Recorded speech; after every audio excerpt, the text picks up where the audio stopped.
Okay, oh. So, ayan po. So, ito si Idol, oh, galing pa ng San Jose City. So, pinapalit na ni Idol yung magneto kit niya. Isang linggo daw, natagas na, okay? So, pagka ganito po kasi talaga, pag local lang talaga, hindi tatagal. Local lang po. Local lamo po. Local lang, oh. So, isang linggo lang daw tumagas. Hanggat maaari po talaga, kung may budget kayo, wag na kayong gagamit ng local na magneto kit. Hindi rin po kasi magtatagal. So, nilagyan pa ng maraming pandikit, oh.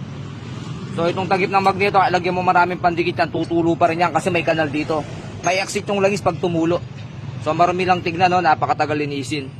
So, ito, tatanggalin mo yan, no, tsaka ito, yan pala. Ano to? 1101 na pandikit. So, ngayon, pag nagpalit ka ng original na magneto kit na set, so, matik yan, taon po bibilangin yan, okay? So, yan. So, hanggat maaari po, wag gumamit ng local kung may mabili naman at may budget. So, lalo lang kayo madodoble. So, tulad dito, isang linggo, baklas ulit.